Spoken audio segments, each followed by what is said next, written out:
बिस्मिल्लाहिर्रहमानिर्रहीम and welcome to web based study.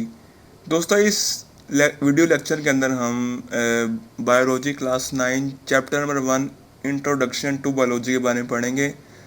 तो चलिए शुरू करते हैं।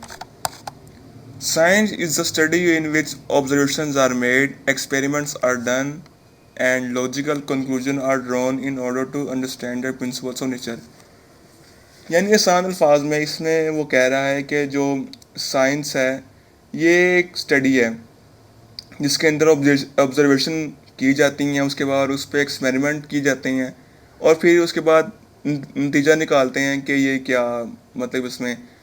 जैसे कि हम आग जलती है तो आग क्यों जलती है, बारिश होती है तो बारिश के पीछे क्या वो रीजनिंग है जिससे बारिश होती है और वो सारा प्रोसेस कौन सा उसका। और इसी तरह सूरज निकलता है तो कैसे निकलता है, उसके सोलर सिस्टम के अंदर क्या चीज़ें हैं, सब कुछ इसको जो ये रीजनिंग है ना, ये इसके पीछे कि क्या इसका इसकी वजह क्या है, इसको साइंस कहते हैं।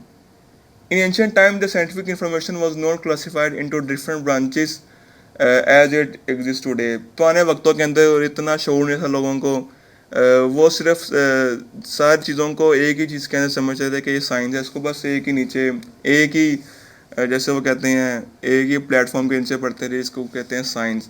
जैसे कि अगर आग आग के बारे में पढ़ने कि आग क्यों जल रही है तो वो आग के पीछे जलने की रीजनिंग क्या है कि वो ऑक्सीजन की वजह से जलती है, सारा कुछ असल में केमिस्ट्री है, लेकिन उस ज़माने कहते थे ये साइंस ही है। इसी तरह के एक बर्ड है वो हवा में उड़ रहा है, अब उसके उड़ने की वजह क्या है, उसमें एयर रेजिस्टेंस है, उसमें इस तरह की चीज़ें हैं। इसको ये फ्रिज के अंदर आती है, फ्रिज के अंदर, लेकिन वो उस ज़माने में कहते थे कि ये भी साइंस ही है। और इस तरह एक प्लांट है, वो दूसरा प्लांट किस तरह बनाने यानी कि रिप्रोडक्शन किस तरह हो रही है, ये भी कहते थे ये भी साइंस ही है। यानी कि बायोलॉजी, केमिस्ट्री और फिजिक्स और मैथ जिस तरह के आजकल हम आज इस तरह पढ़ते हैं, साइंस की ब्रांचेस बनी हुई है, उस ज़माने में ये कोई सी नहीं था। तो इसमें ये इस पैराग्राफ में ये बताया हुआ है। आगे डॉक्टर अब्दुल सलाम की एक सेइंग है, वो कहते हैं scientific knowledge is the common heritage of Mankind. जो साइंटिफिक नॉलेज है यानी कि जो रीजनिंग निकालना कि एक चीज़ क्यों हो रही है, ये चीज़ क्यों इस तरह, इसकी रीजनिंग क्या है पीछे, हर एक चीज़ के पीछे रीजनिंग निकालना, ये इंसान की कौमी विरसा है, सॉरी ये इंसान का विरसा है। आगे है इंट्रोडक्शन टू बायोलॉजी। अब हम जिस तरह के साइंस हमने पढ़ा कि साइंस एक रीजनिंग का नाम है कि चीज़ क्यों हो रही है, ये फाइंड करते हैं। इस तरह बायोलॉजी जो है वो एक इसकी आगे ब्रांच है जिसके अंदर हम सिर्फ एनिमल्स को पढ़ते हैं, एनिमल्स या लाइफ के बारे में। इसमें हम फिजिक्स तरह के फिजिक्स में हम पढ़ते हैं कि फोर्सेस के बारे में, इस तरह केमिस्ट्री में पढ़ते हैं केमिकल के बारे में, एक मैटर की क्या क्या रिएक्शन होते हैं उसमें वो पढ़ते हैं। लेकिन बायोलॉजी में हम सिर्फ लाइफ के बारे में पढ़ते हैं। लाइफ में ह्यूमंस भी आ जाते हैं, एनिमल्स भी आ जाते हैं, प्लांट्स भी आ जाते हैं, माइक्रो ऑर्गेनिज्म भी है, सब चीज़ें आ जाती हैं। Biology is the scientific study of life. अब इसका मतलब क्या है, biology is the scientific study of life. इसकी एक आसान मिसाल आपको दूं कि एक फॉर एक प्लांट जो है वो एक नए प्लांट बनता है तो इसके पीछे क्या मैकेनिज़्म क्या है, इसके पीछे क्या इसकी रीजनिंग क्या है, किस तरह से एक दूसरा इंसान एक एक परिंदा एक प्लांट नया प्लांट बनाते हैं। इसी तरह अब इंसान खाता है तो उसके अंदर डाइजेशन का प्रोसेस होता है। अब वो किस तरह होता है, उसमें कौन कौन से ऑर्गन्स इन्वॉल्व हैं, वो इस रीजनिंग को समझना कि ये काम हुआ है इंसान की बॉडी के अंदर या किसी भी लाइफ रिलेटेड चीज़, तो ये क्यों हुआ है, इसकी रीजनिंग क्या है, इसको हम बायोलॉजी में स्टडी करते हैं, साइंटिफिक स्टडी ऑफ लाइफ। यानी कि लाइफ के अंदर जो यानी कि लाइफ के अंदर जो चीज़ें हो रही हैं उसकी साइंटिफिक स्टडी, उसकी रीजनिंग पूछना, उसको बायोलॉजी करते हैं। The word biology has been derived from two Greek word bios meaning life and logos meaning reasoning. वही बात आ गई, बायो का मतलब लाइफ और लोगोस का मतलब रीजनिंग। यानी कि लाइफ के अंदर जो चेंजिंग्स आ रही हैं उसको उसकी रीजनिंग करना है कि क्यों आ रही हैं, उससे हम बायोलॉजी कहते हैं। जैसे कि मिसाल के तौर पे एक प्लांट नया प्लांट बनाता है, तो इसके पीछे क्या मैकेनिज्म क्या था, इसके पीछे क्या सारी उसे कहते हैं, इसके पीछे क्या, इसकी रीजनिंग क्या है, किस वजह से हुआ है। वो पहले उसमें पोलन ग्रेन्स होते हैं, वो उस पे स्टेमन पे गिरते हैं, उसके बाद वो पोलन ट्यूब निकालते हैं, वो जाती है ओवरी के अंदर, ओवरी में वो फ्यूज़ होते हैं, इस तरह फिर एक नया प्लांट बनता है, एक सीड बनता है, उससे फिर नया प्लांट। ये सारा ये रीजनिंग है कि एक लाइफ में जो चेंज आई है, एक प्लांट की जो बनने की वो है कि वो बना किस तरह है, ये सारी रीजनिंग इसमें एक्सप्लेन की है। आगे बायोलॉजी को, divisions and branches of biology. There are three major divisions of biology which study the different aspects of life and of the major groups of organism. अब जैसे कि मिसाल के तौर पे एक कमरा है, उसके एक घर है, उसमें 3 कमरे बना दिए हैं, 3 कमरे।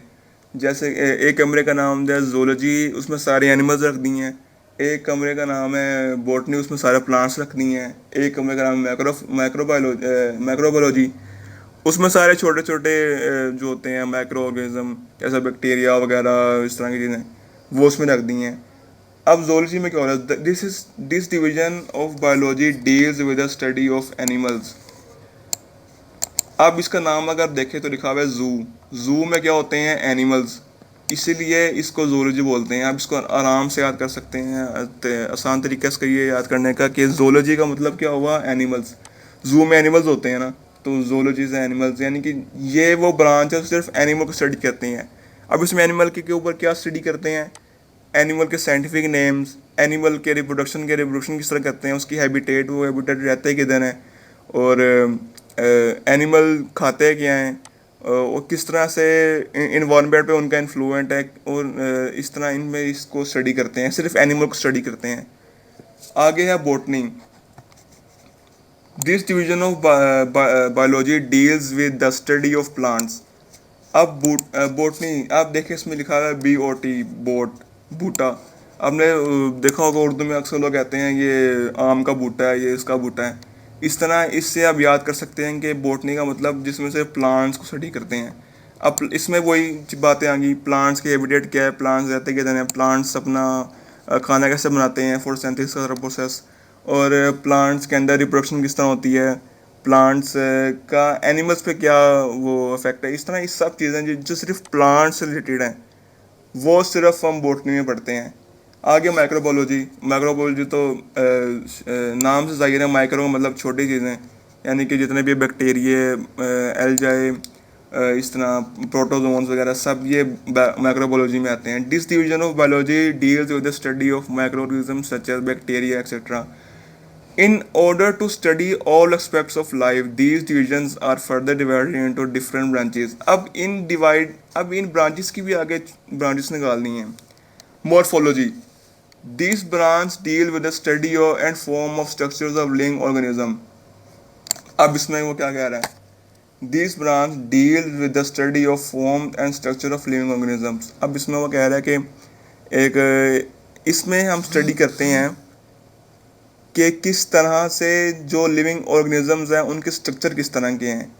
जैसे कि इंसान के स्ट्रक्चर में क्या आता है, उसमें 2 पाँव हैं, उसके 2 हाथ हैं, एक सर है, 2 बाजू हैं। इस तरह प्लांट में क्या होता है, प्लांट के अंदर एक स्टेम होती है, उसकी लीव्स होते हैं, और इस तरह इंसेक्ट्स के अंदर क्या होता है, इंसेक्ट्स के अंदर उनके अपना स्ट्रक्चर होता है। किसी का स्केलेटन बाहर होता है, किसी का स्केलेटन अंदर होता है। उनके किसी की 6 टांगे होती हैं, किसी की 45 टांगे होती हैं। इस तरह ये मुख्तलिफ फॉर्म्स एंड स्ट्रक्चर्स हैं। इस तरह अब माइक्रो ऑर्गेनिज्म के अंदर आ जाए तो माइक्रो ऑर्गेनिज्म के अंदर हम देखते हैं अमीबा है, उसके किस तरह का स्ट्रक्चर है। इस तरह मुख्तलिफ स्ट्रक्चर के किस तरह एनिमल का स्ट्रक्चर, वो उसकी बनावट किस तरह की है, वो इसमें स्टडी करते हैं। आगे हैं anatomy. The study of internal structure is called anatomy. अब इसमें क्या है, हम बाहर के स्ट्रक्चर तो पढ़ लेते हैं, बाहर इंसान के ऊपर बाल होते हैं, उसके आंखें हैं, नाक है, सब कुछ है, लेकिन इंसान के अंदर क्या है, इंसान के अंदर हार्ट है, उसका लंग्स हैं, उसके गुर्दे हैं, इस तरह चीज़ें, उसको स्टडी करते हैं एनाटोमी के अंदर। जैसे कि हम वो है ना, वो जिस तरह के वो डाइजेशन प्रोसेस किस तरह होता है, उसमें स्टमक होता है, उसमें इंटेस्टाइन होती है, उसमें एसोफेगस होती है, वो सारी चीज़ें इंटरनल ऑर्गन यानी कि अंदरूनी हिस्से वो हम स्टडी करते हैं एनाटोमी में। जैसे और इस तरह एनिमल्स का भी यही वाला है। इस तरह प्लांट्स का भी यही है। प्लांट्स में क्या होता है अंदर, प्लांट्स में जाइलम सेल्स होते हैं, फाइलम सेल्स होते हैं। इस तरह उसमें अंदरूनी जो चीज़ें होती हैं ना वो उसमें स्टडी करते हैं, एनाटोमी में स्टडी करते हैं सब। आगे histology, this microscope the microscopic study of tissue is called histology. अब टिश्यू टिश्यू क्या होते हैं हमने पढ़ा हुआ है, सेल्स सेल्स टिश्यू बनते हैं। टिश्यू के अंदर क्या क्या चीज़ें होती हैं, उस टिश्यू के अंदर जो और उनके ऑर्गेनाइजेस काम करते हैं मिलके, सेल सब, उसको हम हिस्टोलॉजी में हम स्टडी करते हैं। आगे सेल बायोलॉजी, सेल बायोलॉजी तो नाम से ज़ाहिर है कि सेल को स्टडी जिसमें करते हैं उसमें सेल बायोलॉजी आ जाएगी। The study of structure and functions of cells and cell organelles. अब एक सेल का फंक्शन क्या है, सेल्स प्रोटीन बना सकते हैं, सेल्स बहुत से काम करते हैं। और सेल के अंदर जो होते हैं ऑर्गेनेल्स, उनके जो उनका जो फंक्शन है ना उसको हम स्टडी करते हैं सेल बायोलॉजी के अंदर। This branch also deal with the study of cell division. अब सेल डिवीजन क्या है ये हम आगे पढ़ेंगे जाके, ये बहुत लंबा प्रोसेस है। वो कि सेल डिवाइड किस तरह होता है, एक सेल दो सेल कैसे बनता है, इसको हम स्टडी करते हैं सेल बायोलॉजी के अंदर। आ गया फिजियोलॉजी। अब इसके नाम से देखे जाना, physiology, physiology physic. This branch deal study of functions of different parts of living organisms. यानी कि मिसाल के तौर पे स्टमक का फंक्शन क्या है, स्टमक का फंक्शन ये है कि वो जो फूड होता है उसको ब्रेक डाउन करता है। और इस तरह ब्रेन का फंक्शन क्या है, ब्रेन पूरी बॉडी को कोऑर्डिनेट करता है कि ये काम कब करना है, ये कैसे करना है। इस तरह हार्ट का फंक्शन क्या है, हार्ट का फंक्शन है कि ब्लड फ्लो करता है पूरी बॉडी के अंदर। ये सारे फंक्शंस ऑर्गन के ऑर्गेनिज्म के अंदर जो ऑर्गन होते हैं उनके फंक्शंस को हम स्टडी करते हैं फिजियोलॉजी में। जैसे प्लांट्स में भी ऑर्गन्स होते हैं और इंसेक्ट्स की अलग ऑर्गन है, एनिमल की, सब चीज़ें इसमें स्टडी करते हैं। आगे जेनेटिक्स। जेनेटिक्स क्या होता है, the study of genes and their roles in inheritance is called genetic. Genes का मतलब क्या होता है, जीन्स एक वो इन्फॉर्मेशन होती है कि एक शख्स है जो उसके आगे औलाद होगी उसमें कौन सी खूबियाँ होंगी। ऐसे यानी कि मिसाल के तौर पे एक शख्स के बाल काले हैं तो उसके बेटे के बाल भी काले होंगे, उसके उसके चेहरे की जो बनावट है वो भी अपने बेटे की तरह की होगी। और इस तरह इन सब चीज़ों को इनको जीन्स कहते हैं। यानी कि वो कोडिंग होती है, जैसे कि कंप्यूटर कोडिंग होती है। कंप्यूटर के अंदर हम कोडिंग करते हैं, प्रोग्रामिंग करते हैं कि कंप्यूटर ने अब ये खोलना है, ये खोलना है, अब ये प्रोग्राम खुलेगा, ये इस तरह होगा, ये सारे सॉफ्टवेयर इंजीनियरिंग की चीज़ें होती हैं। इस तरह जीन्स भी एक कोडिंग होती है जिसकी वजह से पता इस एक इंसान बनता है। यानी कि इंसान ने किस तरह बनना है, उसके अंदर क्या क्या आते होंगी, उसमें सारी कोडिंग होती है, वो उसको जीन्स कहते हैं। हम जीन्स को स्टडी करते हैं जेनेटिक्स के अंदर। And their role in inheritance, यानी कि जो विरसे चीज़ें मिलती हैं, यानी कि काले बाल होना, लंबा कद होना, ये इसमें ये जीन्स डिसाइड करते हैं, उसमें कोडिंग की होती है। इनहेरिटेंस इज कॉल्ड जेनेटिक्स, इसको जेनेटिक्स के अंदर स्टडी करते हैं। Inheritance mean transmission of characters from one generation to other. जैसे कि दादा एक लंबा है तो उसका बेटा भी लंबा होगा। अब इस तरह दादा अगर काला है तो वो उसका बेटा भी काला होगा, वो मोटा है वो उसका बेटा भी मोटा। इस तरह ये इनहेरिटेंस, ट्रांसमिशन ऑफ इनहेरिटेंस का मतलब ये है कि ट्रांसमिशन ऑफ करेक्टर्स, यानी कि जो उसमें खूबियाँ हैं वही उसके आगे औलाद के अंदर भी हों, इसको हम स्टडी करते हैं इस जेनेटिक्स के अंदर। आगे है एम्ब्रियोलॉजी। एम्ब्रियो का मतलब होता है वो छोटा सेल जो एक बड़ा ऑर्गेनिज्म बनाता है। It is a study of development of an embryo into new individual. हर एक जिस तरह के सीड है, सीड के अंदर एक एम्ब्रियो होती है, एम्ब्रियो से पूरा प्लांट बनता है। वो छोटी सी एम्ब्रियो है, उसको स्टडी करते हैं कि एम्ब्रियो कैसे खाना खाता है, उसे कैसे फूड पहुंचता है, उसमें वो डेवलपमेंट किस तरह होती है, उसको हम स्टडी करते हैं एम्ब्रियोलॉजी के अंदर। Taxonomy, it is the study of meaning naming classification of organism into groups and सब ग्रुप। अब आप जानते हैं दुनिया में बहुत ज़्यादा एनिमल्स में प्लांट्स हैं, इतने प्लांट्स हुए, हर एक के एनिमल्स की अलग आगे खसूसियात हैं, उसके आगे खसूसियात, इतनी बहुत लातादाद प्लांट्स हैं, एनिमल्स हैं, इंसेक्ट्स हैं, उसके बाद बैक्टीरिया, इतनी चीज़ें हैं, हम कैसे करेंगे स्टडी। इसलिए हमने ना हमने एक प्रोसेस बनाई हुई है टेक्सोनोमी। इसके ज़रिए हम क्या करते हैं, हम ग्रुप बनाए थे, यानी कि ये प्लांट ग्रुप है, ये एनिमल का ग्रुप है, इसमें सिर्फ प्लांट स्टडी करेंगे, इसमें एनिमल स्टडी करेंगे। अगर एनिमल का आगे और ग्रुप है, मैमल्स हैं, रेप्टाइल्स हैं, इसमें ये हमने उनको ना क्लासिफिकेशन कर दिया है हर एक ग्रुप के अंदर। इस तरह स्टडी करना आसान होगा। जैसे कि आप एक अलमारी के अंदर आप समझ लें हमने सारी अपनी बुक्स फेंकी हुई हैं, आप कैसे पता लगेगा कि आपको बुक कौन सी वाली निकालनी है? हमने बायो की बुक निकालनी, तो कैसे ढूंढना कि बायो की बुक कहाँ पड़ी है? इस तरह अगर आप एक अलमारी में एक सेक्शन बनाएं, ये बायोलॉजी का सेक्शन है, ये फिजिक्स का सेक्शन है, ये केमिस्ट्री का सेक्शन है, ये सेक्शन इस्लामियात का, ये इसका, इस तरह आप आराम से चीज़ें निकाल सकते हैं उसमें से। और जैसे कि एक बैग है, बैग में हमने कोई भी चाबी फेंक दी है, कोई भी हमने अपना पेन फेंक दिया बैग के अंदर।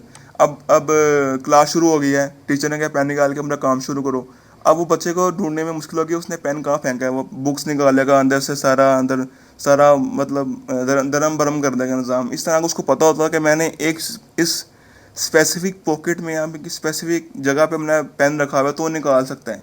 यानी कि उसने ग्रुप बनाए हुए अपने बैग के अंदर। इस तरह टेक्सोनोमी भी एक ऐसा वो स्टडी है, इसमें हम एनिमल्स को ग्रुप में डिवाइड कर देते हैं, उसकी उनकी नेमिंग करते हैं। इस तरह नेमिंग में क्या होगा, अब बहुत से एनिमल्स के नाम हैं जो पाकिस्तान में कोई और लिए जाते हैं, अमेरिका में कोई और लिए जाते हैं। जैसे कि पाकिस्तान में चिड़िया को स्पैरो को चिड़िया कहते हैं, वहाँ पे वो स्पैरो कहते हैं। और इस तरह बहुत से एक ही जानवर के बहुत ज़्यादा नाम है। इस तरह हमने एक स्पेसिफिक नाम, साइंटिफिक नेम जिसे कहते हैं, उसको हमने सजेस्ट कर दिया कि ये इसी का ही नाम होगा। यानी कि ये इसका स्पेसिफिक नाम होगा जो पूरी दुनिया में उसको एक्सेप्ट किया जाएगा और सब उसको वही बुलाएंगे साइंस की लैंग्वेज के अंदर। Palaeontology, it is a study of fossils which are remains of extinct organisms. अब इसमें क्या होता है, इसमें पुराने ज़माने में जो एनिमल्स थे, प्लांट्स थे, वो जो मर गए थे, वो उधर उनकी ज़मीन के नीचे दब गए। अब इतने हज़ार सौ साल हो गए हैं, उन पर मिट्टी आती रही। इस तरह उसकी लेयर्स बन गई मिट्टी की बहुत ज़्यादा, और उनसे दब गए हैं, उनकी रिमेन्स आज मिली हैं। अब वो हम कैसे पता लगे, अब उसको कैसे पता लगेगा ये जो चीज़ है ये एनिमल ही है या प्लांट है? इस तरह एक पैलेंटोलॉजी एक स्टडी है, उसके अंदर हम स्टडी करते हैं कि ये जो फॉसिल मिली है, फॉसिल यानी कि फॉसिल उस रिमेन को कहते हैं जो एक बहुत पुराने ऑर्गेनिज्म की हो। जैसे कि हमें डायनासोर का हाथ मिला, ये उसकी फॉसिल है। हमें प्लांट का कोई स्टेम मिल गया है, किसी दरख्त की शाख मिल गई है पुराने ज़माने की, ये उसकी फॉसिल है। अब उसको कहना है कि फॉसिल कितने साल पुरानी है, इसको डेट करना, उसमें चीज़ें क्या क्या मिली हैं उनको, उनमें इसको हम पैलियोंटोलॉजी में स्टडी करते हैं। Environmental biology, it deals with the study of interaction between organism and their environment. अब इसमें क्या होता है, जैसे कि आजकल के दौर में देख लें हम, इंसान जो है वो इन्वायरमेंट को तबाह कर रहे हैं, पोल्यूशन क्रिएट कर रहे हैं, और इस तरह तबाह करें अपने इन्वायरमेंट को। इस तरह आप ये देख लें कि एक फॉरेस्ट एक इन्वायरमेंट है या हैबिटेट कह लें इसको। अब जो वहाँ पे एनिमल्स रहते हैं उनमें और उनके इन्वायरमेंट में क्या रिलेशन क्या है? अब देखें, एक जो एक गुलहरी है, वो फॉरेस्ट में रहती है दरख्तों के ऊपर, उसको दरख्त पसंद है, वो ऊपर रहती है, उसको वहाँ से खाना मिलता है, उसको वहाँ से शेल्टर मिलता है। ये उसकी इंटरेक्शन है बिटवीन एनिमल एंड एनवायरनमेंट। इसको हम स्टडी करते हैं एनवायरमेंटल बायोलॉजी के अंदर। साइकोबायोलॉजी, this branch deal with the study of social behaviour of the animals that make societies. अब इसमें क्या होता है, साइकोबायोलॉजी में हम स्टडी करते हैं एनिमल्स के सोशल बिहेवियर को हम स्टडी करते हैं जो एनिमल सोसाइटी बनाते हैं। यानी कि एक बहुत सी एनिमल्स हैं, वो बहुत से जैसे ह्यूमन समझ लें आप, एक सोसाइटी है, कोई भी कॉलोनी कह लें आप, उसके अंदर ह्यूमंस रहते हैं बहुत ज़्यादा, उनके आपस में ताल्लुकात कैसे हैं, उनका सोशल बिहेवियर कैसा है, इसको हम स्टडी करते हैं। जैसे कि हम एक फॉरेस्ट की एग्जांपल लेते हैं, उसके अंदर स्नेक्स भी रहते हैं, उसमें स्पैरो भी आती हैं। अब उनमें कैसा सोशल बिहेवियर है? स्नेक्स स्पैरो को खा लेते हैं, ये उनका सोशल बिहेवियर है। इस तरह जैसे कि एक शेर है, वो रहता है साथ उसके रहते हैं डियर्स वगैरह। अब वो उन पर हमला करता है, उनमें क्या उनमें रिलेशन होते हैं, सोशल बिहेवियर किस तरह का उनका, इसको स्टडी करते हैं हम साइकोबायोलॉजी में। पैरासाइटोलॉजी, अब इसमें आप गौर करें कि पैरासाइट का मतलब क्या होता है। पैरासाइट एक ऐसा ऑर्गेनिज्म होता है जो किसी दूसरे ऑर्गेनिज्म की बॉडी में रह के या तो उसको नुकसान पहुँचाएँ या उसको नुकसान पहुंचाएं, उसे उसे शेल्टर ले, उसे फूड ले, उसको नुकसान पहुंचाएं, या उससे कुछ भी फ़ायदा ना हो, या फिर उसको फ़ायदा पहुंचाए। ये तीन चीज़ें इंपॉर्टेंट है। या तो उसको नुकसान पहुंचाता है, या उसे ना नुकसान ना फ़ायदा पहुंचाता है, या उसको फ़ायदा पहुंचाता है। ये जैसे कि कोरोना वायरस है, वो इंसान की बॉडी में रह के फूड भी लेता है, शेल्टर भी लेता है, और उसको नुकसान पहुंचाता है, बाद में वो लोग मार देता है। इस तरह ये है नुकसान पहुंचाने वाले के अंदर आता है। ये इसको हम स्टडी, इन पैरासाइट्स को स्टडी करते हैं हम पैरासाइटोलॉजी में।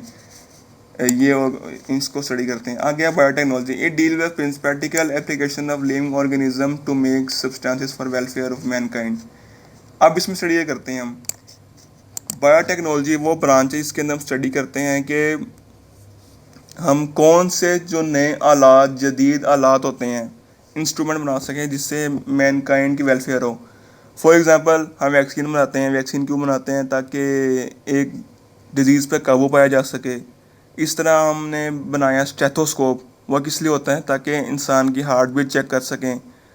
थर्मामीटर बनाया ताकि इंसान का वो जो होता है बुखार का, वो टेम्परेचर चेक कर सकें। इस तरह हमने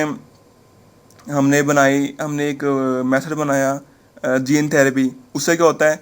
उससे एक इंसान के जीन्स को हम सही कर सकते हैं। इस तरह हमने बनाया फिर वेंटिलेटर। वेंटिलेटर पे क्या होता है? हम इंसान की जो सांसें हैं वो कंट्रोल कर सकते हैं और उसको सांस पहुंचा सकते हैं। इस तरह की सब चीज़ों, जो नई चीज़ें बनाई हैं इंसान ने रिलेटेड टू डॉक्टर मेडिकल, उसको हम डील करते हैं बायोटेक्नोलॉजी में। इम्यूनोलॉजी, अब देखें इम्यून सिस्टम क्या होता है। अब मैं आसान आपको इसकी एग्जांपल देता हूँ इसकी एक। अब एक शहर है, उसमें पुलिस ही नहीं है, उसमें जो जितने भी चोर हैं वो आवारागर्दी करते हैं, आवारा फिर रहे हैं, वो अपने जो वहाँ पे शहरी हैं उनको मारेंगे, लूटेंगे, उनके बैंक्स को लूट लेंगे, उनके घरों को लूट लेंगे। इस तरह कोई उन पे कंट्रोल करने वाला कोई नहीं है। जैसे कि और है, आर्मी, किसी मुल्क की आर्मी ना हो तो वो मुल्क तबाह हो जाता है। जिस तरह के हमारे सामने बहुत से मुल्कों की मिसाल हैं। इस तरह इम्यूनोलॉजी क्या होता है? इम्यून सिस्टम क्या होता है? इंसान के अंदर एक होता है इम्यून सिस्टम, जो बाहर से इन्वेडिंग जो बैक्टीरिया वगैरह, यानी कि बुरी चीज़ें होते हैं जो इंसान में रह के, पैरासाइट समझ लें, जो इंसान में रह के इंसान को नुकसान पहुंचाते हैं, उनके खिलाफ जो एक्शन लेते हैं उसे कहते हैं इम्यून सिस्टम। इम्यून सिस्टम की जो स्टडी है उसको हम इम्यूनोलॉजी में स्टडी करते हैं। यानी कि इम्यून सिस्टम कैसे काम करता है और ये इम्यून सिस्टम किस तरह बूस्ट हो सकता है, किस तरह इस पे इफेक्ट पड़ता है, किस चीज़ों से ये काम हो सकता है, उसे कहते हैं, उसको स्टडी करते हैं इस ब्रांच के अंदर। जैसे कि कोरोना वायरस की वजह से लोगों के इम्यून सिस्टम ख़राब हो गए हैं, इस तरह कोरोना वायरस उन पर काबू, मतलब कि उन पर हावी हो गया है। उनमें कोई पुलिस नहीं है जो कोरोना वायरस को मार सके। इस तरह फिर वो एंटीबॉडीज़ लेते हैं दूसरे पेशेंट से, उसका प्लाज्मा के अंदर वो पुलिस है, वो मतलब कि वो वाली वो पार्टिकल्स हैं जो उसको तबाह कर सकते हैं कोरोना वायरस को। ये आगे है anatomy, study of insect. Simple सी बात है, इंसेक्ट को स्टडी करने को हम इंसेक्ट्स को स्टडी करते हैं। इसके इंसेक्ट्स रिप्रोड्यूस किस तरह करते हैं, इंसेक्ट्स किस किस्म के होते हैं, इंसेक्ट खाते किस तरह, इंसेक्ट रहते किधर हैं, इसको हम स्टडी करते हैं एनाटॉमी के अंदर। फार्माकोलॉजी, इसमें क्या होता है? फार्मेसी, हमने नाम सुना होगा, फार्मेसी से दवाइयाँ वगैरह मिलती हैं। It is study of drugs and there effects on systems of human body. अब इसमें क्या होता है? इसमें हम ड्रग्स यानी कि दवाई, मेडिसिन को स्टडी करते हैं, and there effects on system of human body. अब देखें इसका इस लाइन का मतलब क्या है? And there effects on systems of human body. इस लाइन का मतलब है कि एक जो ड्रग है, जब किसी इंसान ने खाया तो उसकी बॉडी पे क्या असर हुआ। जैसे कि अगर एक एंटीबैक्टीरियल मेडिसन है, वो एंटीबायोटिक है, उसने वो खाई, लेकिन उस बंदे के अंदर उसके अंदर कोई वायरस, उसमें कोई बैक्टीरिया नहीं है, तो उसका नुकसान कोई नहीं, उसका कोई इफेक्ट ही नहीं होगा, क्योंकि वो वायरस को मारेगी ही नहीं, क्योंकि एंटीबायोटिक बैक्टीरिया को मारती है सिर्फ। इस तरह उस पर इंसान पे इफेक्ट क्या हुआ इस बात का, उसको हम फार्माकोलॉजी में स्टडी करते हैं। एक और मिसाल ले लें आप कि किसी बुखार था, उसने दवाई खा ली कैंसर की, अब उस वो ज़ाहिर बात है उस पर तो गलत असर होगा, उनके कैंसर की दवाई और बुखार के जो मेडिसिन होते हैं उसमें बड़ा फ़र्क होता है। इस तरह उस पर क्या इफेक्ट होगा, वो मर जाएगा या कुछ और होगा उसको। इस तरह फार्माकोलॉजी में हम ये स्टडी करते हैं। तो आज के लिए इतना ही। अगली वीडियो में हम आगे कंटिन्यू करेंगे। तब तक के लिए अल्लाह हाफिज़।